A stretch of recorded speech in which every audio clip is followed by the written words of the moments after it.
The scent of sage and gunpowder hung in the air as Ruby O'Malley gathered her meager belongings in the pre-dawn darkness of the small Colorado cabin. Her fingers trembled, not from the morning chill, but from the weight of her decision. 3 days of shelter had stretched into 3 weeks, and now she feared she'd overstayed her welcome in the home of the brooding, quiet cowboy who'd saved her life. It was 1875, and the promise of a new life had brought Ruby west from Boston after her father's passing, left her with nothing but debts and bitter memories. The stagecoach robbery that had stranded her outside Hot Springs, Colorado, should have been her end. Instead, it had delivered her to Declan Xavier's doorstep, wounded, terrified, and with nothing to her name but the clothes on her back and her father's pocket watch. Ruby carefully folded the borrowed dress and placed it at the foot of the bed. She had mended it after Declan mentioned it belonged to his late sister. The thought of him made her pause, her reflection ghostly in the window glass. In the distance, the mountains were still shrouded in darkness, though a faint purple line on the horizon hinted at the coming day. She couldn't stay. Declan had been nothing but honorable, perhaps too honorable, keeping his distance despite the way his eyes followed her when he thought she wasn't looking. Ruby knew those looks.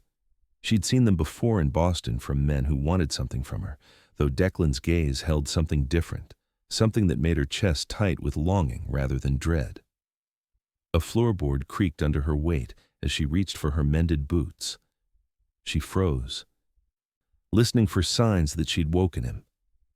The cabin remained silent save for the gentle pop of the dying embers in the fireplace. Ruby let out a slow breath and continued her preparations. She'd written a note, thanking him for his kindness. It wasn't enough, would never be enough for what he'd done, but it was all she had to offer.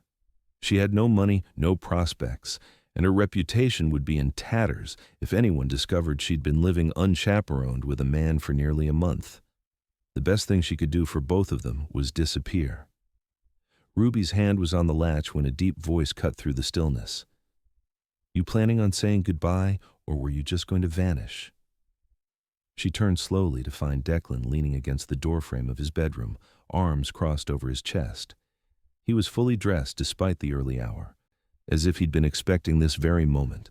His dark hair fell across his forehead, and several days' worth of stubble shadowed his jaw. In the dim light, his eyes were unreadable. "I left a note," Ruby said, her voice barely above a whisper.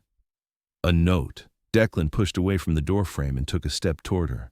3 weeks of sharing my roof and all I get is a note?" Ruby swallowed hard. "I've imposed on your hospitality long enough, Mr. Xavier." "Back to Mr. Xavier, is it?" He took another step closer. "Yesterday I was Declan. Yesterday was a mistake." The words hurt coming out, but Ruby forced them past her lips anyway. "I should never have stayed this long. People will talk." "Let them talk." Declan's voice was rough with emotion. "Who are these people anyway? My nearest neighbor is 5 miles away. The townspeople haven't seen hide nor hair of you since I brought you here." He moved closer still, close enough that she could smell the soap on his skin. "Try again, Ruby." The way he said her name made her stomach flip. "I have nothing to offer you," she finally admitted. "No way to repay your kindness." Understanding dawned in his eyes. "You don't owe me leaving." Ruby blinked, confused. "What?" "Whatever debt you think you owe me for the food, the shelter, the doctoring, it doesn't get paid by you disappearing before sunrise." He reached out slowly, as if afraid she might bolt, and took the small bag from her hand. "It especially doesn't get paid by you heading into town with nothing but the clothes on your back and winter coming on." "I can't stay here forever," Ruby protested, though the thought of leaving the safety of his cabin filled her with dread. "No," Declan agreed, "not forever. But maybe until you have somewhere better to go." He set her bag down. "Or until you decide you want to go." Ruby felt tears prick her eyes. "Why are you being so kind to me?" Something flashed across Declan's face, something vulnerable and raw. "Maybe I like having you here," he said simply. "Maybe the house doesn't feel so empty with you in it." The confession hung between them, honest and unadorned.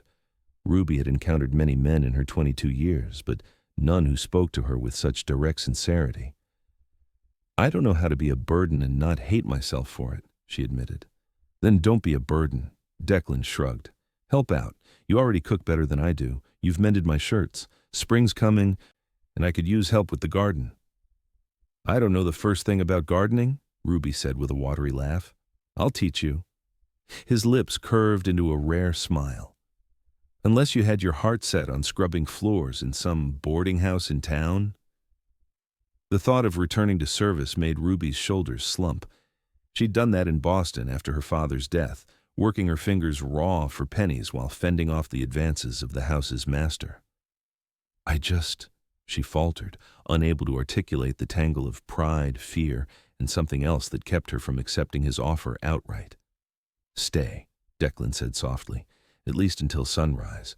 We can talk about it over breakfast." Ruby hesitated, then nodded slowly. Until sunrise. The relief in Declan's eyes was unmistakable. He picked up her bag and offered it back to her. "Your choice," he said. "Always your choice." Ruby took the bag, her fingers brushing his. The simple touch sent warmth spreading through her chest. "Thank you," she whispered. Declan nodded, then turned toward the kitchen. "I'll start the coffee." As he moved away, Ruby found herself watching the broad line of his shoulders, the confident set of his stride. 3 weeks ago, he'd been a stranger who'd found her half-conscious by the side of the road, her arm bleeding from a bullet graze where the stagecoach robbers had fired at fleeing passengers. Now, he was something else, something she wasn't ready to name. She set her bag back on the floor by the bed and followed him to the kitchen. Whatever came after sunrise, she would face it with a full stomach and open eyes. The coffee was strong and bitter, just the way Ruby had come to enjoy it during her weeks at Declan's cabin.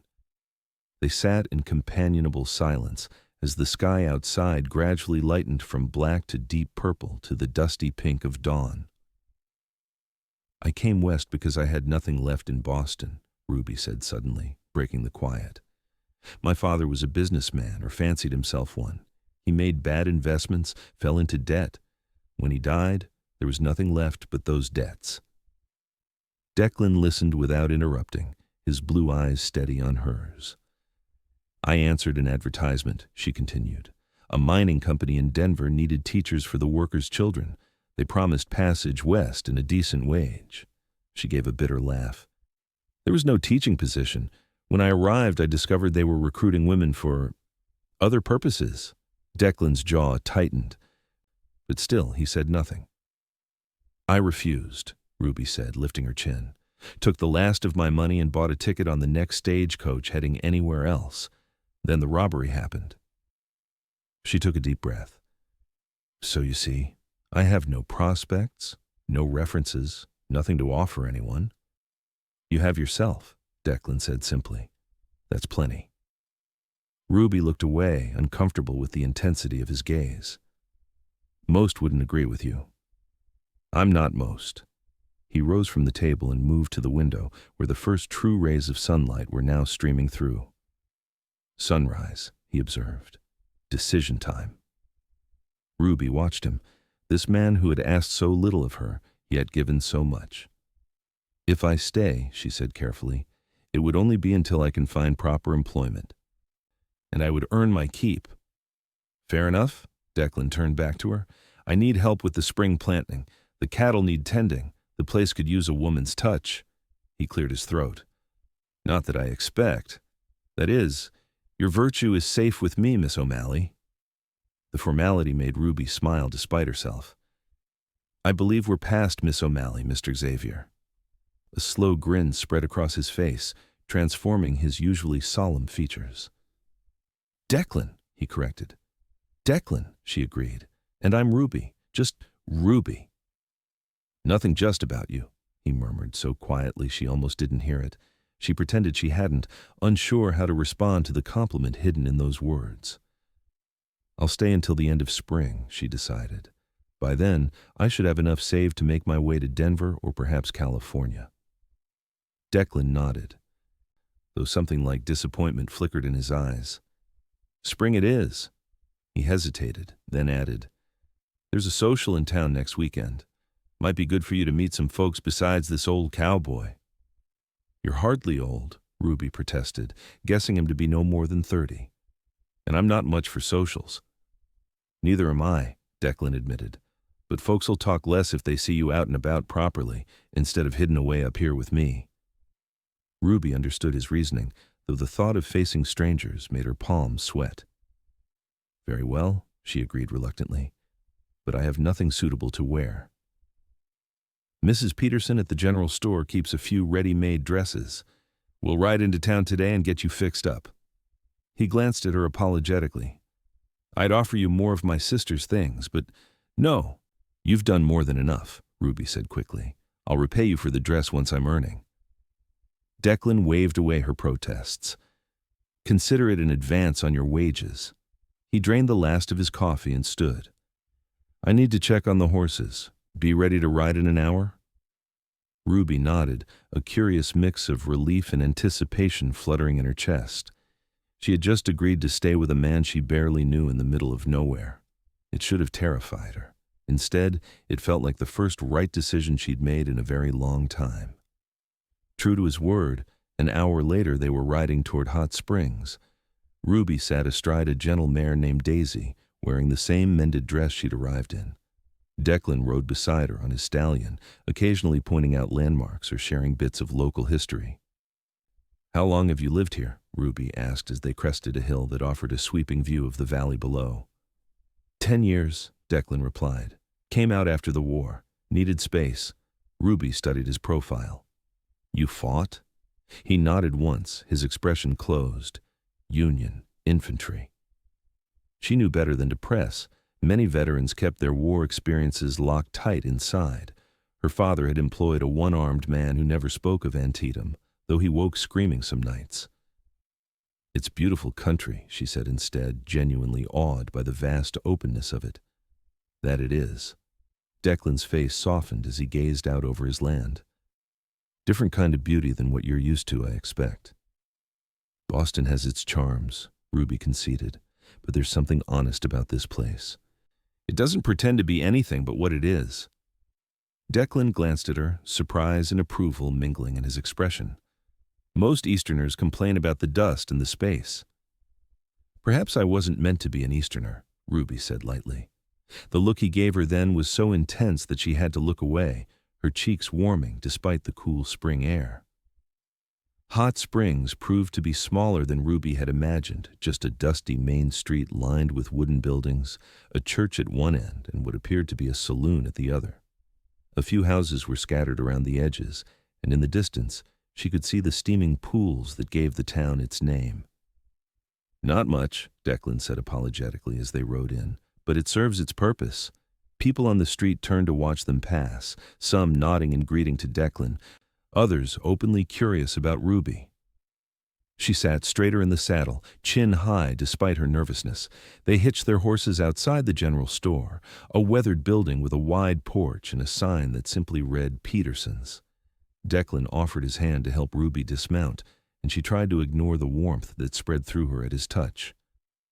Mr. Xavier, a plump woman with silver-streaked hair, bustled out as they entered. "Been weeks since we've seen you in town." Her curious gaze moved to Ruby. "Mrs. Peterson," Declan nodded. "This is Miss Ruby O'Malley. She's staying at my place for a spell, helping with the spring planting." Ruby didn't miss the slight widening of the older woman's eyes, though Mrs. Peterson recovered quickly. "A pleasure, Miss O'Malley," she said, extending her hand. "We don't get many new faces in Hot Springs." "The pleasure is mine," Ruby replied, relieved at the woman's welcoming tone. "Mr. Xavier mentioned you might have some ready-made dresses available." "Indeed I do," Mrs. Peterson brightened. "Come, let me show you what I have." She led Ruby to a corner of the store where several dresses hung on a rack. They were simple but well-made in practical fabrics suited to country life.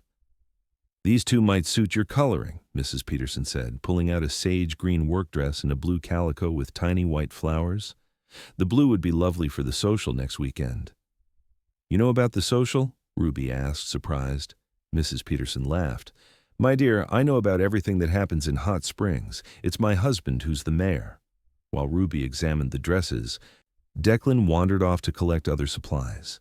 Mrs. Peterson took the opportunity to lean in conspiratorially. "Mr. Xavier is a good man," she said in a low voice. "Keeps to himself mostly, but always the first to help when someone's in need." Ruby nodded, unsure how to respond. "Lost his family in the war," Mrs. Peterson continued. "Parents and younger brother to typhoid in a camp for displaced civilians, sister to a rebel raid on their farm in Kentucky. He doesn't speak of it." "I didn't know," Ruby said softly, her heart aching for the losses that explained so much about Declan's solitary existence. "Wouldn't expect him to tell you," Mrs. Peterson said matter-of-factly. "Not one for sharing his troubles." She patted Ruby's hand. "It's good he's brought you to town. Been too long alone. That one." "It's not we're not," Ruby stammered. "I'm just working for him temporarily." Mrs. Peterson's knowing smile made Ruby blush. "Of course, dear." She held up the blue calico. "Will you try this one? I think it would suit you beautifully." An hour later, they left the store with the 2 dresses, some fabric for undergarments that Ruby would sew herself, basic toiletries, and supplies for the ranch. Declan had been true to his word about advancing her wages, though Ruby had insisted on choosing the most practical and affordable options. "Mrs. Peterson seemed to like you," Declan observed as they secured their purchases to the horses. "She was very kind," Ruby agreed, deciding not to mention what the woman had shared about his past. "She's the biggest gossip in 3 counties, he said with a wry smile. "But she means well," Ruby laughed. "I gathered as much." "Hungry?" Declan asked, nodding toward a small cafe across the street. Ruby's stomach answered with an embarrassing growl, making him chuckle. "I'll take that as a yes."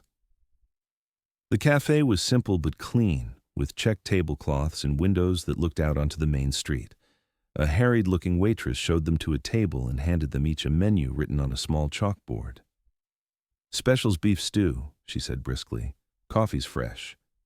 "2 stews and coffee, please, Marge," Declan said, handing back the menus without looking at them. After the waitress left, Ruby raised an eyebrow. "Do I not get a say?" Declan looked startled. "I'm sorry. I didn't think. We can call her back." Ruby laughed, waving away his concern. "I'm teasing. Stew sounds perfect." He relaxed, the corner of his mouth lifting. "Not used to considering another's preferences," he admitted. "Been on my own a while." "Well, now you have me to remind you of your manners," Ruby said lightly, then bit her lip. "At least until summer." Something flickered in Declan's eyes at the reminder of their agreement. Before he could respond, the bell over the cafe door jingled, and a tall man in an expensive suit entered, flanked by 2 rough-looking characters who were clearly hired muscle. Ruby noticed how Declan's posture changed instantly, his shoulders tensing, his expression shuddering closed. His hand moved subtly closer to his side, where she knew he wore a pistol under his coat. "Xavier," the newcomer acknowledged with a nod that held no warmth. "Rutledge," Declan replied, equally cool. The man's gaze shifted to Ruby, his eyes traveling over her in a way that made her skin crawl. And who might this lovely creature be? "None of your concern," Declan said flatly.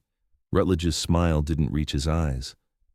"Everything in this valley is my concern." He tipped his hat to Ruby. "Richard Rutledge, madam, owner of the Hot Springs Mining Company and most of the land hereabouts." "Not my land," Declan said quietly, "and you'd do well to remember it." The tension between the 2 men was palpable. Ruby found herself sitting straighter, her hands folded tightly in her lap. "Every man has his price, Xavier," Rutledge said smoothly. "Even you." "Not for what you're offering." Rutledge's smile tightened. "We'll see." He turned back to Ruby. "If you ever tire of rusticated living, my dear, the mining company is always looking for cultured Eastern ladies to bring some civilization to our little town."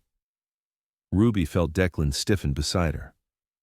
"Thank you," she said coolly, "but I'm quite content with my current situation." Rutledge laughed. "Loyal already, I see. Interesting."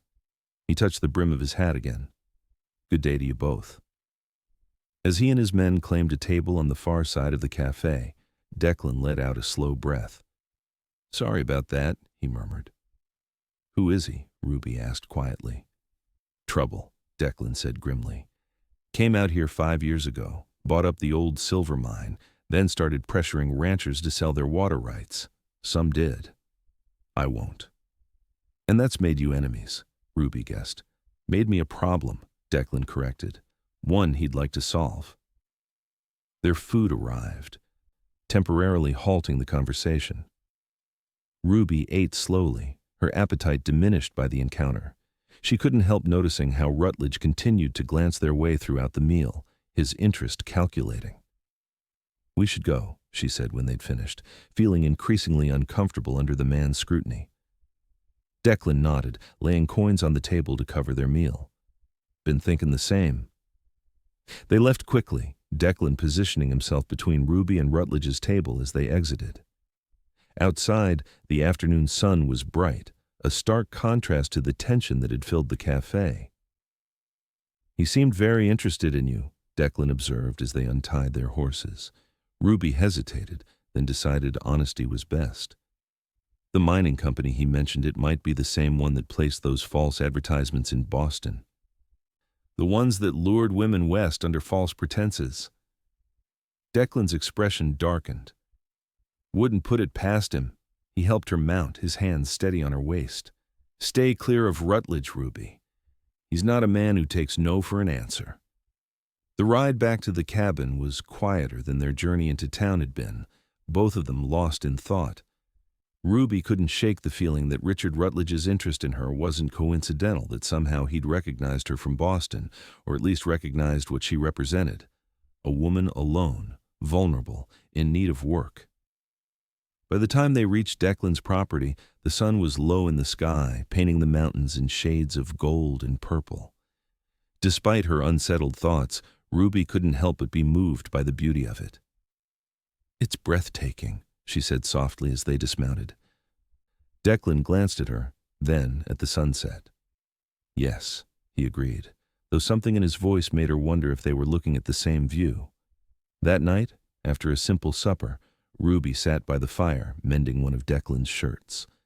He sat opposite her, whittling what appeared to be a small wooden horse.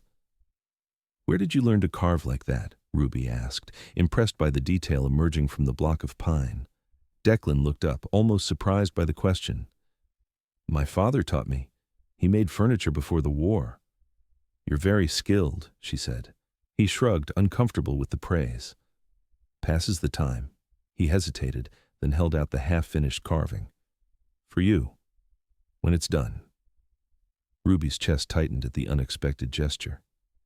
Thank you, she said, meaning it. They fell into silence again. But it was a comfortable one this time. Ruby found herself stealing glances at Declan as he worked, watching the firelight play across his features.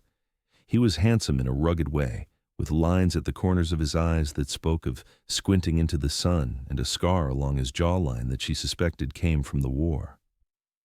You're staring, he said without looking up. Ruby flushed. I'm sorry, I was just thinking. About? His blue eyes met hers now, curious. How different my life is from what I imagined 3 weeks ago, she admitted. I thought I'd be teaching children in Denver, or maybe dead in a ditch after the stagecoach robbery. She smiled wryly. I never expected to be sitting by a fire in a cowboy's cabin, mending his shirts. Disappointed? There was something vulnerable in the question. No, Ruby said honestly. Surprised, but not disappointed. Declan nodded slowly, as if weighing her words. Life's full of surprises, some better than others. And which am I? The question slipped out before Ruby could stop it. Declan set down his carving and looked at her fully. You, Ruby O'Malley, are the kind of surprise a man doesn't dare hope for. The simple sincerity in his words stole Ruby's breath. This was dangerous territory, this quiet intimacy, these soft words in the firelight. She should change the subject, maintain the boundaries of employer and employee. Instead, she found herself asking, why did you stop me from leaving this morning? Declan considered her question with the deliberation she'd come to expect from him. Partly because it wasn't safe for you to go off alone, he said finally. Partly because I knew you didn't really want to go." He paused. "And partly because I didn't want you to." "Why?" Ruby pressed, her heart pounding. "Because in 3 weeks I've gotten used to the sound of your footsteps in this house," he said simply. "To the smell of coffee when I wake up, to having someone to talk to besides the horses." He ran a hand through his hair, looking almost embarrassed by the admission. "It's selfish, I know." "It's not selfish to want company," Ruby said softly. "It is when you know the company should be moving on to something better." He looked away, back to the fire. "Don't mistake me, Ruby. I meant what I said about you staying until you've got your feet under you. But I don't want you feeling trapped here out of some sense of obligation." "I don't," she assured him. "I'm here because I choose to be. Until summer," she added, the reminder as much for herself as for him. Declan nodded, though something in his expression suggested he was already counting down the days until her departure. "Until summer," he echoed. Later, as Ruby prepared for bed in the small room that had been Declan's sister's, she found herself wondering what the coming weeks would bring. She had meant what she said she was staying by choice, at least for now. But she couldn't deny the growing attraction she felt toward the quiet cowboy, nor the way her heart had leapt at his confession that he wanted her there. It was a complication she hadn't anticipated, and one that could make her eventual departure far more difficult than she had planned. Yet, as she drifted off to sleep, Ruby couldn't bring herself to regret her decision to stay. For the first time since her father's death, she felt something like hope stirring in her chest, a fragile, tentative thing, but present nonetheless. Spring arrived in full force over the next 2 weeks, bringing with it long days of work as Declan and Ruby prepared the small garden plot beside the cabin. Ruby discovered she enjoyed the physical labor more than she'd expected, finding satisfaction in the ache of well-used muscles and the visible results of her efforts. Declan proved to be a patient teacher, showing her how to prepare the soil, when to plant different crops, and how to protect tender seedlings from late frosts. In the evenings, Ruby cooked meals from Declan's supplies, supplemented by early spring greens she gathered from around the property. They fell into a comfortable routine, working side by side during the day and sharing quiet evenings by the fire. Sometimes they talked, Ruby telling stories of her childhood in Boston, Declan occasionally sharing anecdotes about his life on the ranch. Other times they simply enjoyed the companionable silence, each absorbed in their own tasks. The night before the social, Ruby found herself unusually nervous as she tried on her new blue calico dress. She stood before the small mirror in her room, twisting to see as much of herself as possible. The dress fit well. Mrs. Peterson had a good eye, and the color brought out the blue in her eyes. A knock at her door startled her. "Ruby, you decent?" "Yes," she called, smoothing the skirt one last time. Declan opened the door, then stopped short, his eyes widening as he took in the sight of her in the new dress. "You look—" he cleared his throat. "The dress suits you." Ruby felt herself blushing under his regard. "Thank you. Do you think it's appropriate for the social?" "More than appropriate," he assured her. "You'll be the prettiest woman there." The compliment made her stomach flutter. "I doubt that," she said, looking down. "But thank you." Declan leaned against the door frame, watching her with that intense gaze that never failed to make her pulse quicken. "I brought you something," he said, holding out his hand. In his palm lay a small wooden horse, exquisitely carved with flowing mane and detailed muscles. It was the piece he'd been working on that night by the fire, now completed and polished to a warm glow. "Oh, Declan," Ruby breathed, taking it carefully. "It's beautiful." "Thought you might like something of your own," he said gruffly. "Something that's not borrowed or purchased with advanced wages." The thoughtfulness of the gesture touched Ruby deeply. "I'll treasure it," she said, meaning it. She placed the little horse on her bedside table, where the lamplight caught its graceful lines. Declan nodded, seemingly pleased by her reaction. "We should leave by 9 tomorrow," he said, returning to practical matters. "It's about an hour's ride to town, and the social starts at noon." "I'll be ready," Ruby promised. He lingered a moment longer, as if there was something more he wanted to say. then simply nodded again and withdrew, closing the door behind him. Ruby sat on the edge of her bed, fingers lightly touching the carved horse. Such a small gift. Yet it represented hours of work and thought. No one had given her something so personal in a very long time. The fact that it came from Declan's stoic, reserved Declan, who rarely revealed his feelings, made it all the more precious. She was in dangerous territory, and she knew it. With each passing day, she found herself more drawn to the quiet cowboy, more reluctant to contemplate her eventual departure. It would be so easy to let herself fall for him, to imagine a future here on this remote ranch. Too easy. Ruby reminded herself firmly of their agreement. She was here until summer, no longer. By then, she would have earned enough to make her way to California, where opportunities for a woman of her background would be more plentiful. That had been her plan from the beginning, and she would stick to it. No matter how many carved horses appeared on her bedside table, no matter how her heart leapt when Declan smiled at her, no matter how right it felt to work alongside him in the spring sunshine, she would keep her word and her independence. With that resolution firmly in mind, Ruby prepared for bed, trying not to think about how handsome Declan would look in his Sunday best at tomorrow's social, or how much she was looking forward to standing beside him as more than just his hired help. The following day dawned clear and warm, a perfect spring morning. Ruby rose early to prepare breakfast and found Declan already up, feeding the horses in the small stable adjacent to the cabin. "Morning," he called when he saw her in the doorway. "Sleep well?" "Well enough," Ruby replied, though in truth she had tossed and turned for hours, her mind full of conflicting thoughts about the coming day. Declan finished his task and joined her, washing his hands at the pump outside the cabin before coming inside. Ruby couldn't help noticing that he'd shaved and trimmed his hair, the usual stubble on his jaw replaced by smooth skin that made him look younger. "You cleaned up," she observed as she served the breakfast she'd prepared, flapjacks with the last of the autumn apple preserves. Declan touched his jaw self-consciously. "Figured I should make an effort. Been a while since I attended anything social." "It suits you," Ruby said, then busied herself with serving to hide her blush. They ate quickly, both aware of the time.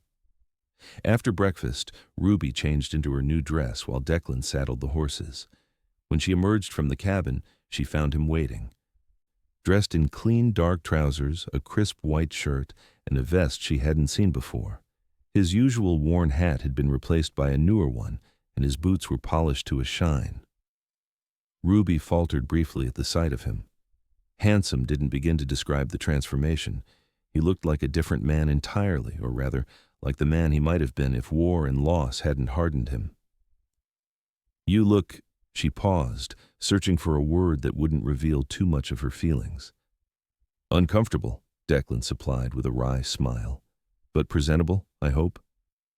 "Very presentable," Ruby assured him, returning his smile. He helped her mount Daisy, his hands lingering perhaps a moment longer than necessary at her waist. Then he swung up onto his own horse, and they set off toward Hot Springs. The ride was pleasant, the spring air fragrant with wildflowers and new growth. Ruby found herself relaxing as they talked easily about inconsequential things, the mare's gentle gait, the hawks circling overhead, the promise of the newly planted garden.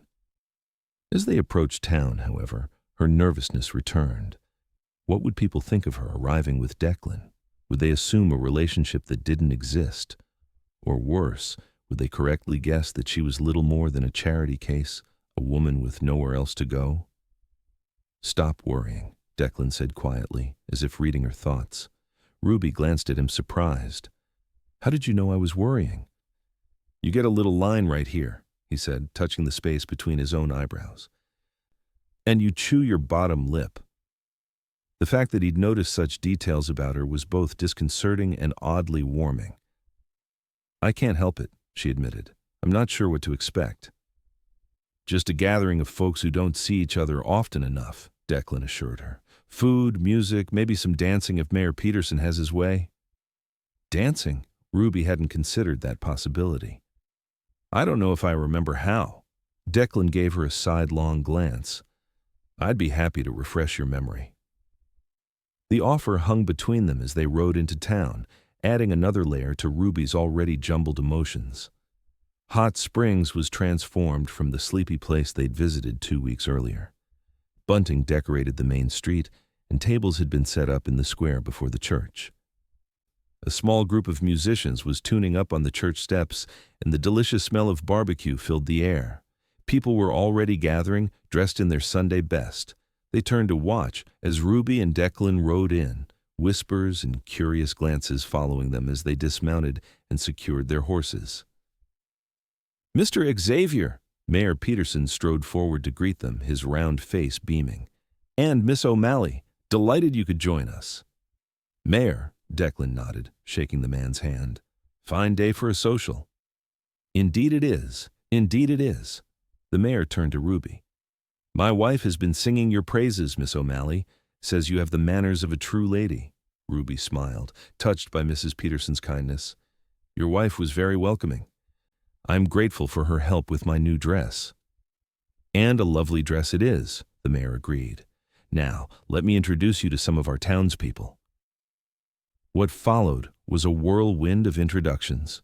Ruby met the doctor and his wife, the schoolteacher, the blacksmith and his family, and dozens of other residents whose names she struggled to remember. Through it all, Declan remained a steady presence at her side, his hand occasionally coming to rest at the small of her back as they moved through the crowd. Most people were welcoming, though Ruby detected curiosity and some speculation in their greetings. A few of the women exchanged knowing glances when Declan introduced her as Miss O'Malley, who's helping at my ranch this spring. But no one was openly rude. "You're doing fine," Declan murmured as they finally got a moment to themselves by the refreshment table. "Though I think you've set half the unmarried men in the county to dreaming." Ruby laughed, relaxing slightly.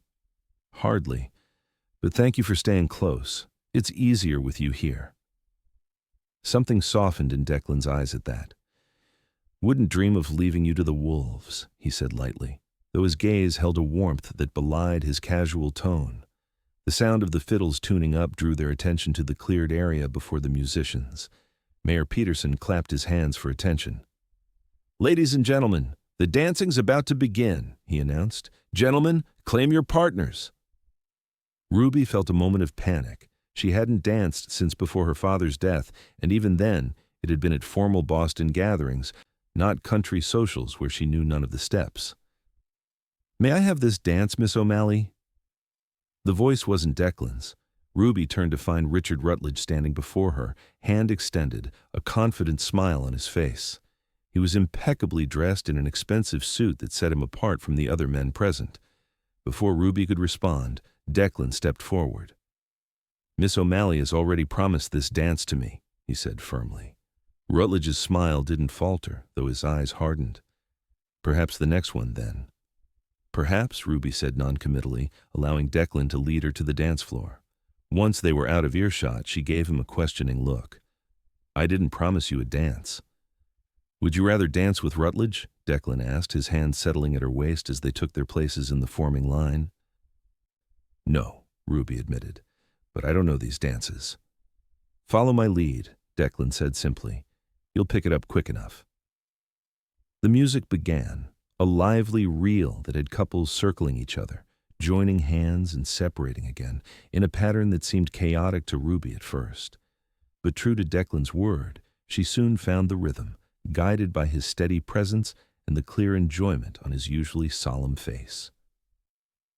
"You're good at this," she said, breathless, as they came together again. "Used to dance a lot before the war," he replied, spinning her with a skill that surprised her. "Believe it or not, I was considered quite the catch at local dances." Ruby laughed, delighted by this glimpse of a younger, more carefree Declan. "I can believe it." By the end of the dance, Ruby was flushed and smiling, any self-consciousness forgotten in the joy of movement and music. When the last notes faded, she found herself standing closer to Declan than propriety strictly allowed, his arms still around her, both of them breathing hard. "Another?" he asked, his voice rougher than usual. Before Ruby could answer, Mrs. Peterson appeared at her elbow. "Miss O'Malley, would you be a dear and help us with the serving?" We're short-handed at the food tables." "Of course," Ruby agreed, though she couldn't help feeling a twinge of disappointment. Declan squeezed her hand once before letting her go. "I'll find you later," he promised. For the next hour, Ruby helped serve food and make conversation with the women of Hot Springs. They were curious about her, and she answered their questions as honestly as she could without revealing too much of her difficult past. Yes, she was from Boston. Yes, she was working for Mr. Xavier temporarily. No, she had no family out west. Yes, the blue dress was new, thank you for noticing. She was just beginning to tire of the gentle interrogation when a hush fell over the gathering. Ruby looked up to see what had caused the sudden silence and felt her blood run cold. 3 men had ridden into the square, their expressions hard, their hands resting conspicuously on the revolvers at their hips. They weren't dressed for a social, but for riding and trouble. "That's Billy Cahill," whispered the woman next to Ruby, "and his brothers. They work for Rutledge, but they're trouble on their own account." Ruby searched the crowd for Declan and found him standing near the edge of the gathering, his posture alert, his eyes fixed on the newcomers. The man in the lead, Billy, presumably dismounted and sauntered toward the refreshment tables, his gaze sweeping over the assembled townspeople with open contempt. "Well, ain't this nice?" he drawled. "The whole town dressed up pretty." His eyes landed on Ruby, and a slow, unpleasant smile spread across his face. "And some faces I ain't seen before." Ruby held his gaze steadily, refusing to show fear though her heart pounded in her chest. Out of the corner of her eye, she saw Declan moving toward her, his expression thunderous. "Cahill," Mayor Peterson stepped forward, his normally jovial face serious. "This is a peaceful gathering. If you and your brothers want to join us, you're welcome, but I'll ask you to check your weapons and your attitudes." Billy Cahill laughed, a harsh sound. "Don't get your feathers ruffled, Mayor. We're just here for some refreshment." His gaze slid back to Ruby. "And maybe a dance with the new girl." "The lady's not available for dancing," Declan said, his quiet voice carrying in the tense silence as he reached Ruby's side. Cahill's eyes narrowed. "That's so, Xavier? You speaking for her now?" "I speak for myself," Ruby said clearly. "And I'm not interested in dancing with you, Mr. Cahill." A murmur ran through the crowd at her boldness. Cahill's expression darkened. "Fancy Eastern manners," he sneered. "Too good for the likes of us, eh?" "That's enough," Declan said, stepping slightly in front of Ruby. "You've had your answer. Move on." Tension crackled between the 2 men. Ruby could sense the violence simmering just below the surface, ready to erupt at the slightest provocation. "Everything all right here?"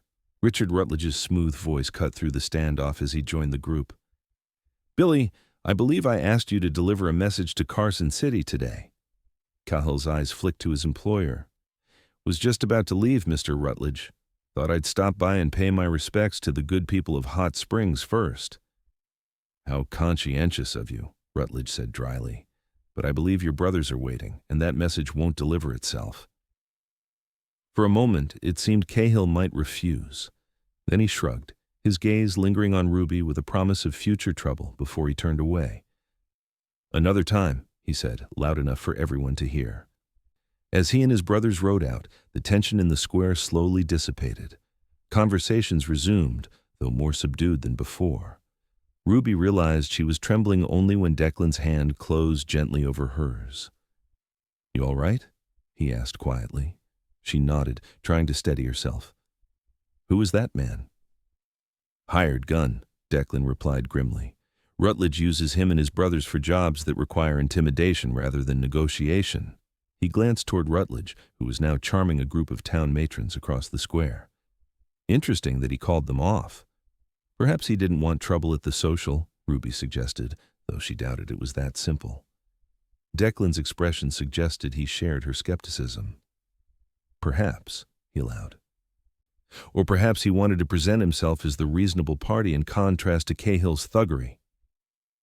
Before Ruby could respond, Mrs. Peterson approached, fanning herself vigorously. "Well, that was unpleasant. Miss O'Malley, are you quite all right?" Billy Cahill has no manners to speak of." "I'm fine," Ruby assured her, "just a little startled." "You handled yourself admirably," Mrs. Peterson said approvingly. "Now, the music is starting up again, and I believe Mr. Xavier owes you another dance." Declan looked as if he might object, likely planning to get Ruby safely away from town instead, but she placed a hand on his arm. "I'd like to stay," she said quietly. "I won't let someone like Cahill ruin my first social in Hot Springs." Something like pride flickered in Declan's eyes. "One more dance," he agreed. "Then we should head back. It's a long ride, and I don't like the idea of being on the road after dark with Cahill and his brothers about." The musicians struck up a slower tune this time, a waltz that required partners to remain in close contact throughout. Declan led Ruby onto the dance floor with a formality that made her smile, despite the lingering tension of Cahill's visit. "You don't have to prove anything, you know," he murmured as they began to move to the music. "No one would think less of you for wanting to leave after that confrontation." "I'm not trying to prove anything," Ruby said, though even to her own ears the protest sounded hollow. "I just don't want to give him the satisfaction of thinking he frightened me away." Declan's hand was warm at her waist, his steps sure as he guided her through the waltz. "You're a stubborn woman, Ruby O'Malley." "So I've been told," she replied with a small smile. "My father used to say it would be my downfall." "Or your strength," Declan countered softly. Ruby looked up at him, caught by the intensity in his blue eyes. They were standing closer than propriety dictated, their bodies almost touching as they moved in perfect synchrony to the music. The rest of the dancers seemed to fade away until there was only Declan, his strong arms around her, his gaze holding hers with an emotion she wasn't ready to name. "People are watching," she whispered, suddenly aware of the curious eyes following their progress around the dance floor. "Let them watch," Declan said simply. The dance ended too soon, and yet not soon enough for Ruby's peace of mind. As the final notes faded, she stepped back from Declan's embrace, needing distance to clear her head. Whatever was developing between them was happening too quickly, sweeping her along like a current she wasn't sure she could resist. "We should go," she said, her voice not quite steady. Declan nodded, offering his arm to escort her from the dance floor. They made their farewells to the Petersons and a few others, then collected their horses and began the ride back to the ranch. They were about halfway home when Declan suddenly reined in his horse, his posture alert. Ruby pulled up beside him, startled by the abrupt halt. "What is it?" she asked, scanning the trail ahead. "Not sure," Declan said quietly. "Thought I heard something." He reached over and placed a hand on her reins. "Stay close to me." They continued more slowly, Declan's eyes constantly moving, scanning the trees and rocks that lined the trail. Ruby found herself holding her breath, straining to hear whatever had alerted him. The attack came without warning. 3 riders burst from the trees ahead, blocking the trail. Ruby recognized Billy Cahill in the lead, his brothers flanking him with rifles raised. "Well, look here," Cahill called. "Xavier and his fancy lady, all alone on the trail." Declan moved his horse slightly in front of Ruby's, his hand going to the pistol at his hip. "Stand aside, Cahill. We want no trouble." "Funny thing about trouble," Cahill drawled. "It has a way of finding folks who think they're better than others." His cold gaze fixed on Ruby. "Especially folks who make a man look bad in front of the whole town." "This is between you and me," Declan said evenly. "Leave the lady out of it," Cahill laughed. "Ain't that gallant? But see, she made her choice when she stood with you instead of accepting my offer of a dance." He nudged his horse forward. "Mr. Rutledge wants your land, Xavier. Way I figure it, if something unfortunate was to happen to you out here, that pretty little ranch of yours might come up for sale." Ruby felt a chill run through her at the casual menace in his voice. These men meant to kill Declan, and likely her as well, as a witness. "Ruby," Declan said quietly, not taking his eyes off Cahill. "When I move, you ride hard for town. Don't look back." "I won't leave you," she whispered fiercely. "You will," he countered, "because I need to know you're safe." Before Ruby could argue further, Cahill made his move. His hand dropped to his pistol, but Declan was faster. His gun cleared its holster in one smooth motion, and he fired twice in rapid succession. Cahill cursed as one bullet grazed his arm, the other struck his horse, causing the animal to rear in panic. "Go!" Declan shouted, slapping Daisy's flank to send her bolting past the distracted Cahills. Ruby clung to the mare's back as they galloped down the trail, the sounds of gunfire erupting behind her. Every instinct screamed at her to turn back, to help Declan somehow, but she knew she would only be a liability in a gunfight. The best thing she could do was reach town and bring help.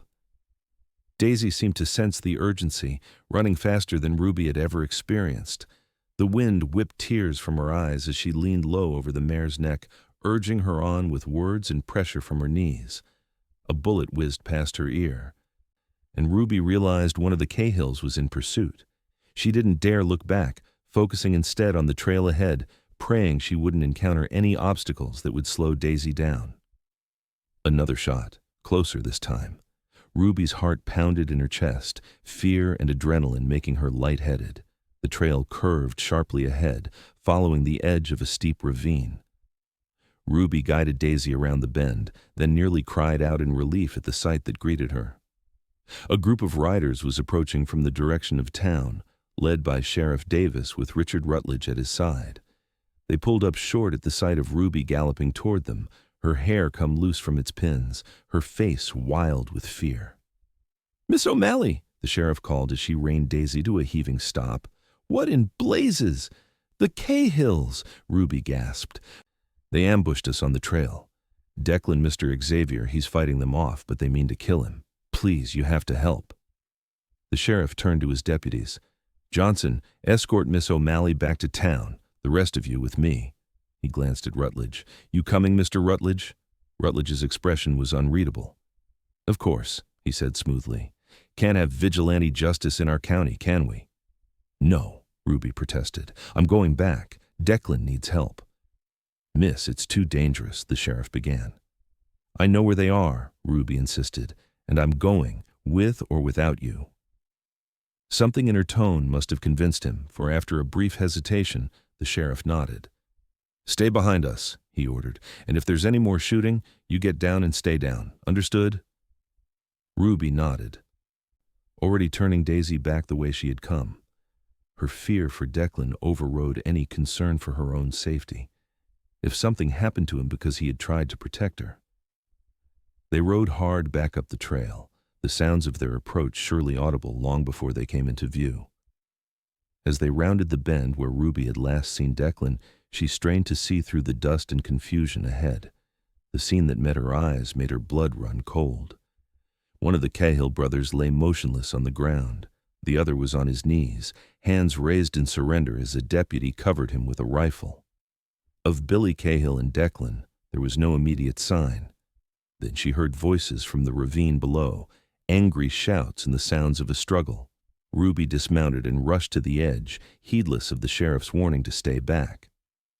Below, on a narrow ledge about 15 feet down, Declan and Billy Cahill were locked in a desperate struggle. Both men were bloody, their guns apparently lost in the fall down the steep slope. As Ruby watched in horror, Cahill landed a vicious blow to Declan's jaw, sending him staggering dangerously close to the edge of the ledge, beyond which was another 50-foot drop to jagged rocks below. "Declan!" Ruby screamed, drawing both men's attention. Declan's momentary distraction cost him. Cahill charged, catching him around the waist in a tackle that sent both men tumbling perilously close to the edge. They grappled in the dirt, each trying to gain advantage, neither willing to yield. The sheriff and his men were scrambling to find a way down to the ledge, but Ruby could see they wouldn't reach the men in time. Declan was weakening, a gash on his forehead was bleeding freely, and his movements were becoming sluggish. Without conscious thought, Ruby grabbed a fallen branch and began making her own way down the steep slope, using the branch for balance and leverage. Loose rocks skittered away under her feet, and once she nearly lost her footing entirely, but determination kept her moving. She reached the ledge just as Cahill gained the upper hand, pinning Declan beneath him with hands around his throat. Declan's face was turning an alarming shade of red as he fought for air, his fingers scrabbling ineffectually at Cahill's grip. Ruby didn't hesitate. She swung the branch with all her strength, catching Cahill squarely across the back of the head. The impact jarred her arms to the shoulders, but it had the desired effect. Cahill slumped forward, momentarily stunned, his grip on Declan's throat loosening. Declan seized the opportunity, heaving upward with his remaining strength to throw Cahill off. The momentum carried Cahill dangerously close to the edge of the ledge. For a heart-stopping moment, he teetered there, arms windmilling as he fought for balance. Then he was gone, his scream echoing briefly before being cut terribly short. Ruby stood frozen, the branch still clutched in her hands, unable to process what had just happened. Then Declan was beside her, his arm coming around her waist to pull her away from the edge, turning her face into his chest so she wouldn't see what lay below. "Don't look," he said hoarsely, his voice raw from Cahill's strangling grip. "It's over. You're safe." Ruby's knees gave way suddenly, and she would have fallen if not for Declan's support. The branch dropped from her nerveless fingers as the enormity of what had just occurred crashed over her. She had struck a man with intent to harm, perhaps even to kill. That man was now dead, though by accident rather than her direct action. "I killed him," she whispered against Declan's chest. "No," Declan said firmly, his hand coming up to cradle the back of her head. "You saved my life." He lost his balance. It was an accident. Above them, the sheriff and his men had found a path down and were making their cautious way to the ledge. Ruby heard their voices as if from a great distance, everything muffled by shock and the steady beat of Declan's heart against her ear. "Xavier, Miss O'Malley, you two all right?" Sheriff Davis called as he reached them. Declan's arm tightened around Ruby. "We need to get her out of here," he said, not directly answering the question. The sheriff took in the scene: Declan's bloodied face, Ruby's trembling form, the ominous absence of Billy Cahill. He nodded once. "Johnson, help Miss O'Malley back up to the trail. Phillips, give Xavier a hand." He moved carefully to the edge of the ledge and looked down, his expression grim as he confirmed what they already knew. The climb back to the trail was a blur for Ruby.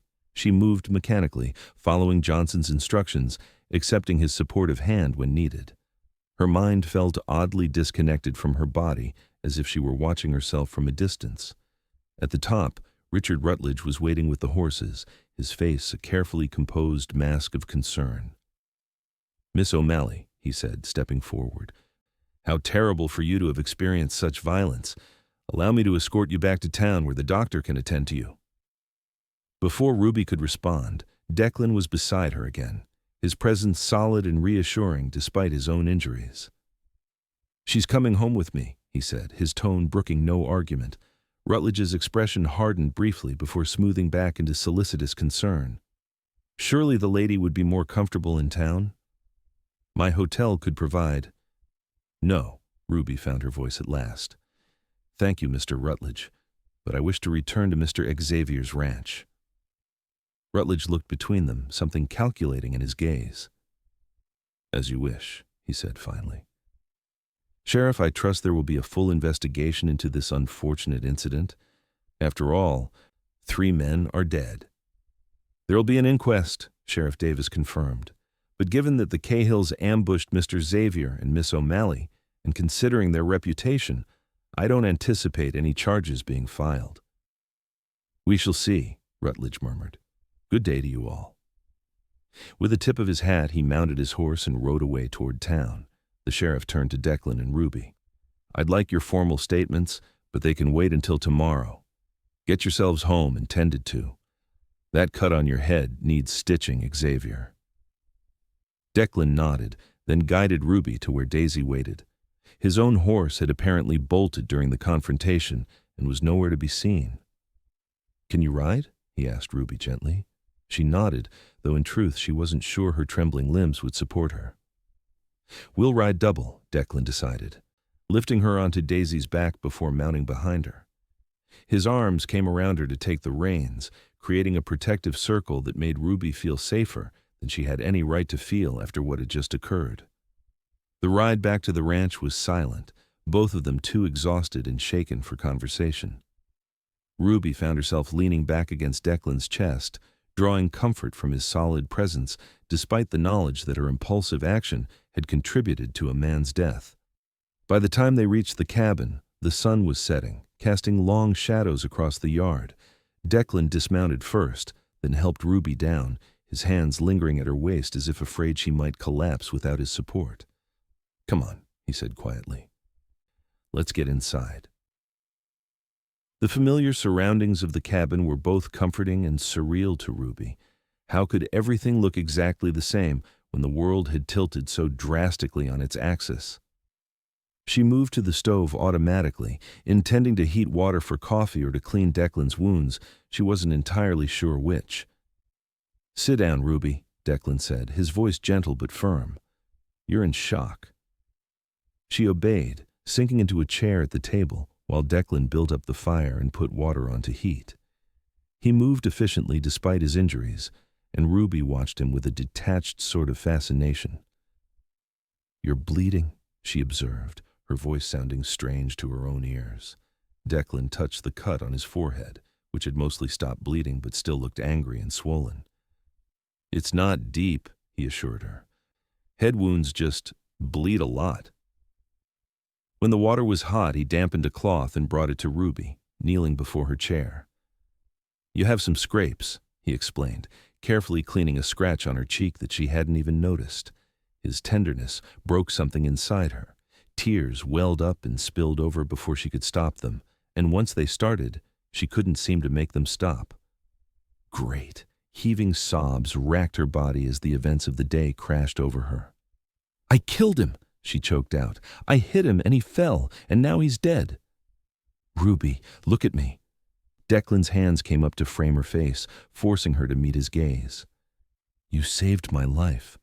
Cahill would have killed me, then probably you too. What happened afterward was an accident. But if you hadn't acted, I'd be dead," Declan interrupted. "And I'm mighty glad to be alive, Ruby O'Malley, because it means I get to do this." Before Ruby could process his words, Declan leaned forward and kissed her. It was gentle, almost tentative, a question rather than a demand. For a heartbeat, Ruby froze in surprise. Then something wild and desperate surged through her, and she was kissing him back, her hands clutching at his shirt to pull him closer. The kiss deepened, becoming something urgent and needy, both of them seeking reassurance that they were alive, that they had survived. Declan's hands tangled in her hair, heedless of the pins still clinging to the dark strands. Ruby's arms wound around his neck, feeling the solid reality of him against her. When they finally broke apart, both were breathing hard. Declan rested his forehead against hers, his eyes closed. "I thought I'd lost you," he confessed roughly. "When I heard that shot behind you as you rode away, I thought—" "I'm here," Ruby whispered, her hands moving to his face, careful of his injuries. "We're both here." Declan pulled back slightly, his eyes searching hers. "I know this isn't the right time," he said. "You've been through hell today, and I should give you space to think, to decide what you want. But nearly dying has a way of making a man speak his mind. And I need you to know." He took a deep breath. "I love you, Ruby. I think I started falling for you that first morning you tried to sneak away." Ruby stared at him, tears welling up again, but different tears this time. "Declan, you don't have to say anything back," he said quickly. "I'm not expecting—" Ruby silenced him with another kiss, brief but fervent.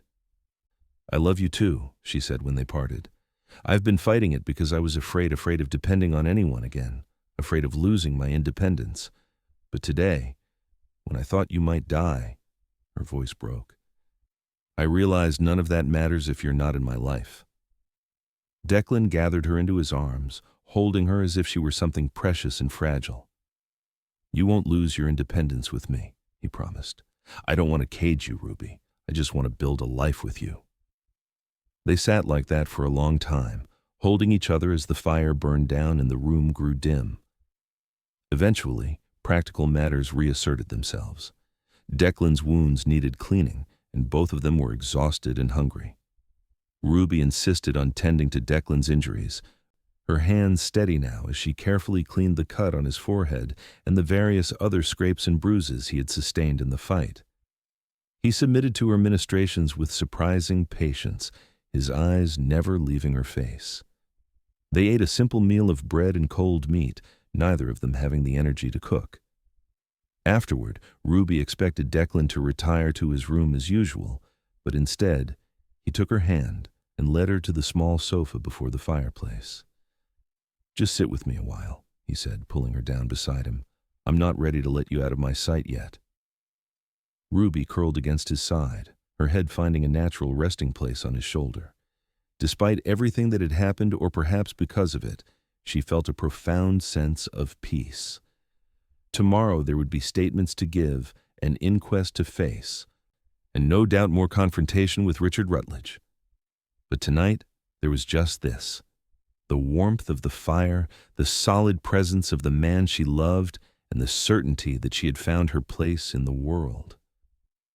"Will you still leave in the summer?" Declan asked softly after a long silence. Ruby lifted her head to look at him. "Do you want me to?" "You know I don't," he said, "but I meant what I said. It has to be your choice." Ruby considered the question seriously. Her original plan had been to earn enough money to reach California, to find independence and perhaps a teaching position in one of the growing cities there. It had seemed the sensible course for a woman alone in the world, but she wasn't alone anymore, and staying wouldn't mean surrendering her independence, not with Declan, who saw her strength rather than her vulnerability, who respected her choices even when they hurt him. "I choose to stay," she said simply, "if you'll have me." The smile that broke across Declan's face was like sunrise after the darkest night. "I'll have you," he said, his voice rough with emotion, "for as long as you'll stay." Ruby laid her head back on his shoulder, feeling his arm tighten around her. Outside, the night was full of stars, visible through the cabin's small window. Inside, there was warmth and safety and love things Ruby had thought lost to her forever after her father's death. She had tried to leave before sunrise, convinced she had nothing to offer but her absence. Instead, she had found everything she never knew she was looking for. In the arms of a quiet cowboy who had seen her worth when she couldn't see it herself. Summer would come, but Ruby wouldn't be going anywhere. She was already home. The inquest into the deaths of the Cahill brothers was held 3 days later in the Hot Springs courthouse. Ruby sat beside Declan on a hard wooden bench, her hands clasped tightly in her lap as she gave her testimony about the ambush and the subsequent fight on the ledge. Sheriff Davis presented evidence that the Cahills had been lying in wait specifically for Declan and Ruby, including a rifle found in the bushes where the third brother had positioned himself to shoot at Ruby as she fled. The sheriff also confirmed that all three brothers had extensive criminal records in other territories. Richard Rutledge denied any knowledge of the Cahills' intentions, claiming he had merely employed them as couriers and ranch hands. His testimony was smooth and convincing, though Ruby noticed that he avoided meeting Declan's gaze throughout. In the end, the judge ruled the deaths of all three Cahills as justified homicide in self-defense. Ruby felt a weight lift from her shoulders as the verdict was announced, though the memory of Billy Cahill's final moments would likely haunt her for years to come. As they left the courthouse, Rutledge intercepted them on the steps. "A fortunate outcome for you both," he said, his tone pleasant but his eyes cold. "Though I must say, Miss O'Malley, I find your involvement in this sordid business most regrettable. A lady of your background deserves better than to be embroiled in frontier violence." "Miss O'Malley makes her own decisions about what she deserves," Declan said before Ruby could respond. "And we'd appreciate it if you kept your distance from now on, Rutledge." Rutledge's smile didn't reach his eyes. "As you wish. Though I wonder if the lady might prefer to speak for herself." Ruby stepped forward, meeting Rutledge's gaze directly. "Mr. Xavier speaks with my full agreement, Mr. Rutledge. Furthermore, should any more of your employees happen to ambush us on the trail, we'll know exactly where to direct the sheriff's attention." Rutledge's facade of civility slipped momentarily, revealing a flash of genuine anger. Then he composed himself, giving them a stiff nod before turning away. "That man is trouble," Declan murmured as they watched Rutledge walk to his waiting carriage. "But he's been thwarted for now," Ruby pointed out, "and without the Cahills to do his dirty work, he may think twice before trying again." Declan looked down at her, a smile touching his lips despite the seriousness of the moment. "You're something else, Ruby O'Malley. Facing down outlaws and mining magnates without batting an eye." Ruby felt her cheeks warm under his admiring gaze. "I simply refuse to be intimidated by men who think their money or their guns give them the right to dictate others' lives." "One of the many reasons I love you," Declan said softly, offering her his arm. "Shall we go home?" Home. The word filled Ruby with a warmth that had nothing to do with the spring sunshine. They had discussed their future late into the night after the confrontation with the Cahills, making plans and sharing dreams. Declan had proposed formally, though they had agreed to wait until fall for the wedding, giving Ruby time to be absolutely certain of her decision. In the meantime, they would continue, as they had been Ruby helping with the ranch work, learning about the land, becoming part of the community. Only now, there was no pretense that she would be leaving when summer came. The weeks that followed the inquest were busy ones. Spring planting gave way to early summer growth, and the garden flourished under Ruby's attentive care. She discovered a talent for growing things that surprised them both, coaxing vegetables and herbs from the soil with a patience she hadn't known she possessed.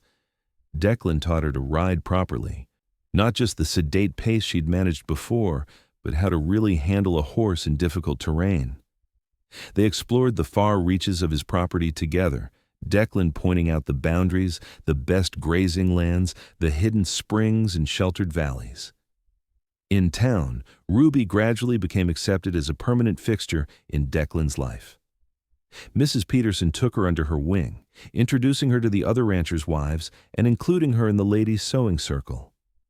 Though Ruby's needlework was serviceable rather than artistic, she enjoyed the camaraderie and the chance to become part of the community.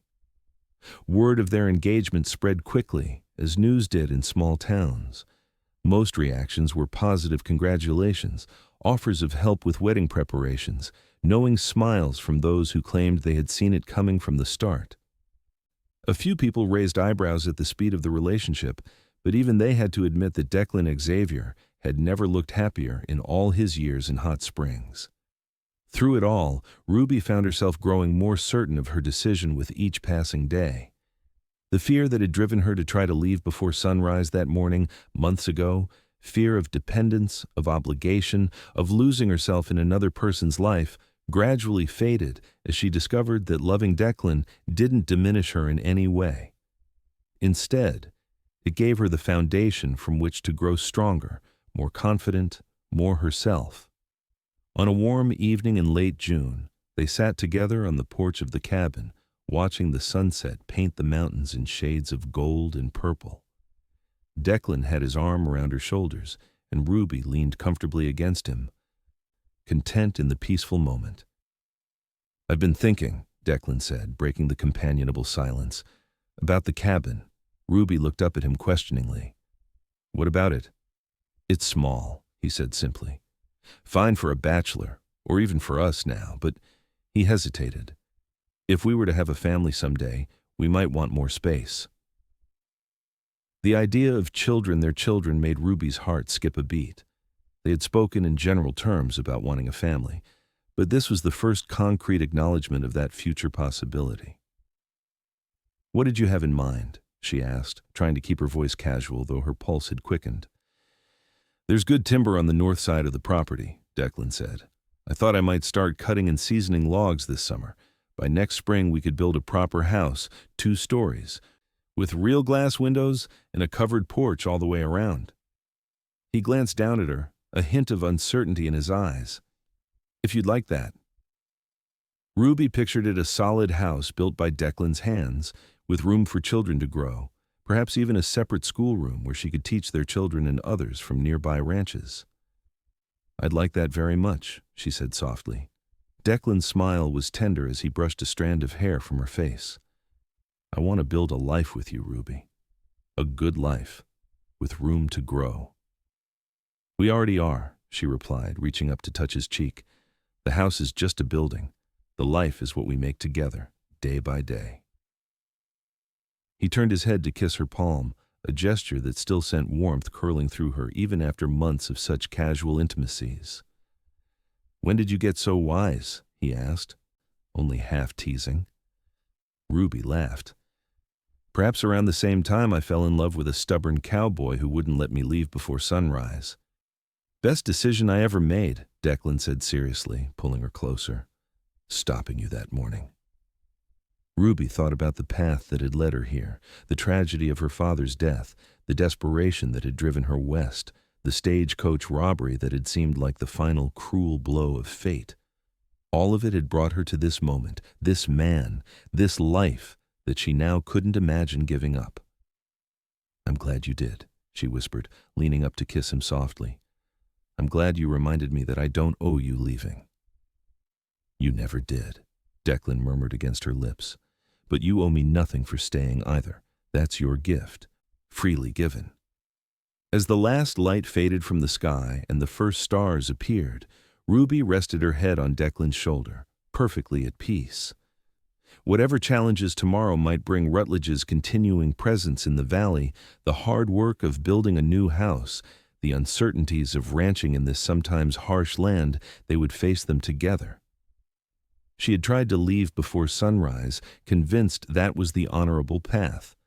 Instead, she had found honor in staying, in building something lasting with a man who loved her exactly as she was.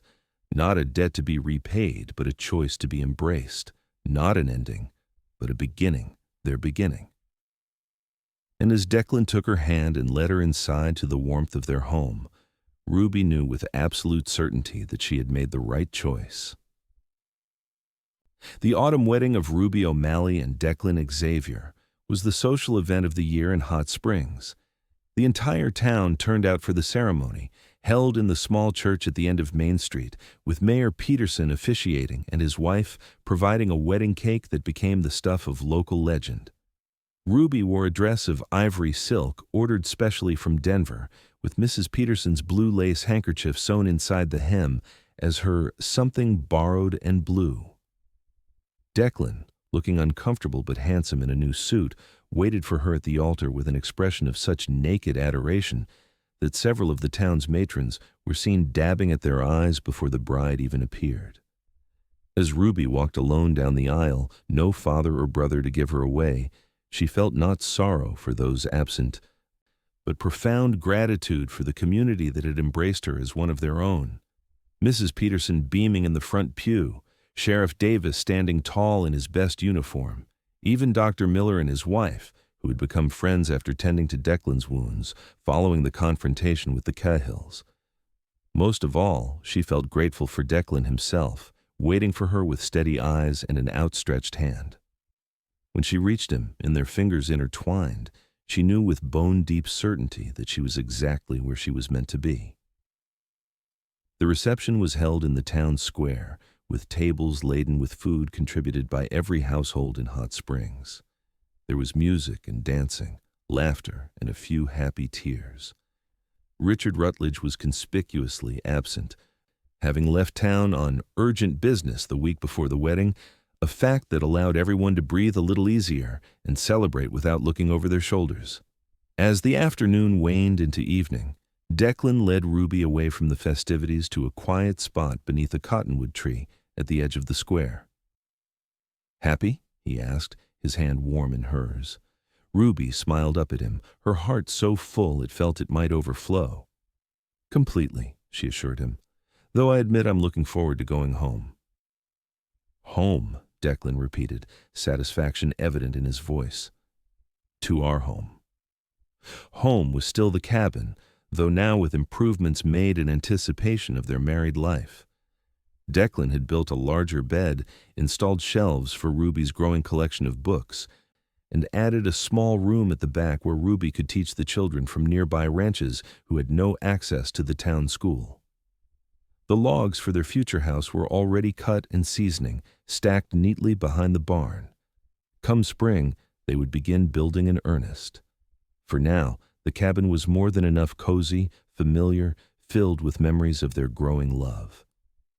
As the first stars appeared in the darkening sky, they bid farewell to their friends and began the ride home.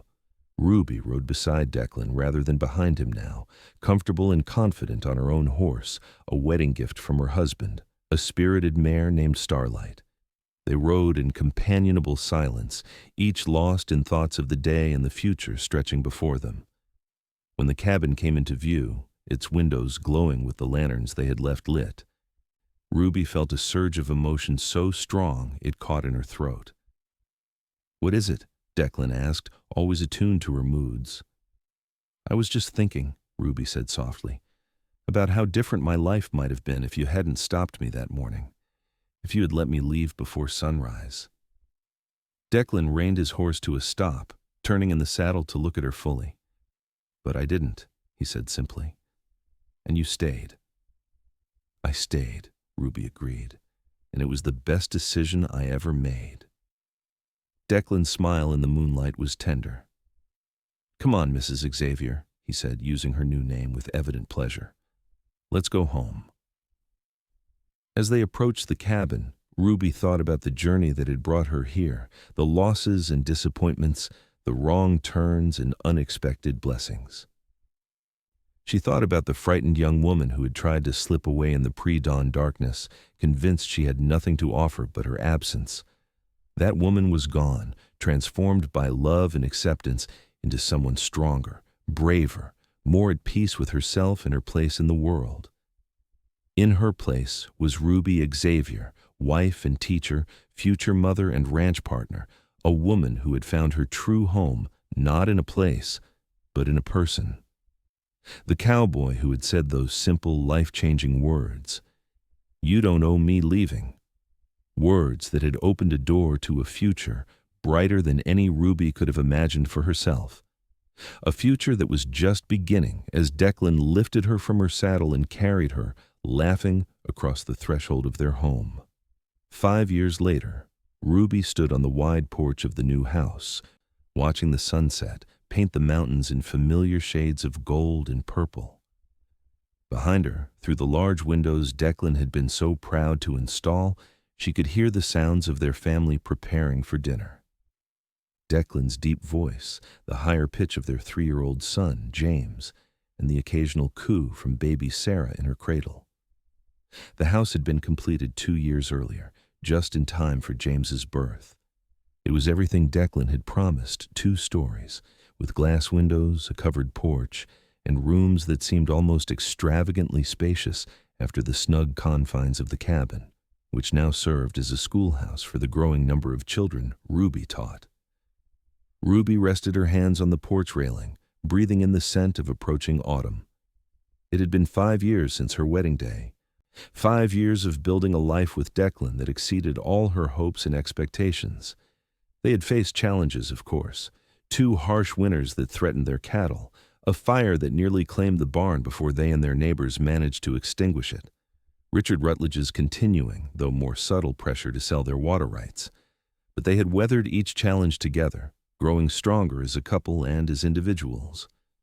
Ruby had established herself as the county's most respected teacher, while Declan had expanded his herd and his reputation as one of the most successful ranchers in the valley. Most precious of all were their children, James with his father's serious blue eyes and Ruby's dark hair, and baby Sarah, not yet a year old, who already showed signs of her mother's determination and her father's steady calm. "Penny for your thoughts?" Declan's voice came from behind her as his arms slipped around her waist. Ruby leaned back against his solid chest, smiling. "I was just thinking how fortunate we are," she said softly. "How rich our life is." Declan pressed a kiss to the side of her neck. "Richest man in Colorado, that's me," he murmured, though not in any way Rutledge would recognize. Ruby turned in his arms to face him. At 35, Declan was even more handsome than when they'd met, a few strands of silver at his temples, laugh lines around his eyes that hadn't been there before, the quiet confidence of a man who knew his place in the world and was content with it. "Any news from town?" she asked, knowing he had ridden in that morning for supplies. Interesting news, actually, Declan said, his expression thoughtful. Rutledge is selling out, moving his operation to Nevada, where they found new silver deposits. Ruby raised her eyebrows in surprise. After all this time? I thought he was determined to control the entire valley. Apparently even Richard Rutledge knows when to cut his losses, Declan said with a small smile. Sheriff Davis said he's been having trouble with his investors back east. Too many promises, not enough profit. And what happens to his holdings here? Ruby asked, practical as always. That's the best part, Declan said, his smile widening. The mining company's being dissolved and the land will be parceled out for sale. Mayor Peterson thinks some of the smaller ranchers might finally have a chance to expand, now that they won't be competing with Rutledge's deep pockets. Ruby considered this news thoughtfully. Rutledge's departure would fundamentally change the dynamics of the valley, mostly for the better. The man had brought little but trouble since his arrival, using his wealth and connections to manipulate those less fortunate or powerful. I hope whoever buys his properties is a better neighbor than he was, she said finally. Declan nodded in agreement. The valley could use some peace after all these years of Rutledge's scheming. From inside the house came a crash, followed by a wail that indicated James had gotten into some sort of mischief. Declan sighed, releasing Ruby with a quick kiss. I'll handle it, he offered. Dinner's almost ready anyway. Ruby watched him go, her heart full of love for this man who had changed her life in ways she could never have anticipated that morning she tried to leave. He was still the same, in essentials, quiet, honorable, steady as the mountains themselves, but he had blossomed in their life together, becoming more open, more likely to laugh, more willing to share both burdens and joys. As she turned to follow him inside, Ruby caught sight of movement at the edge of their property. A rider was approaching, silhouetted against the darkening sky. She shaded her eyes, trying to identify the visitor, then smiled as she recognized the familiar figure of Mrs. Peterson, no doubt bringing some treat for the children or news from town that couldn't wait for Sunday services. Declan, she called through the open door. We have company. Mrs. Peterson's coming up the drive. Life in Hot Springs, Colorado had a rhythm to it now, seasons of work and rest, familiar faces and occasional newcomers, small dramas and quiet joys. It wasn't the life Ruby had envisioned when she left Boston as a desperate young woman with nothing but hope and determination. It was better, richer, more challenging, more rewarding than anything she could have imagined for herself. As she moved to greet their visitor, Ruby sent up a silent prayer of gratitude for the twist of fate that had brought her to this place, this life, this family, for the stagecoach robbery that had seemed like disaster, but led to her greatest blessing, for the cowboy who had stopped her from leaving before sunrise with 4 simple words that had changed everything. You don't owe me leaving. Words that had opened the door to staying, to belonging, to becoming the woman she was always meant to be, not through obligation or debt, but through love freely given and joyfully received. Ruby Xavier stepped off the porch of the home her husband had built for their family into the golden light of the setting sun, ready to welcome whatever the future might bring, secure in the knowledge that she was exactly where she belonged.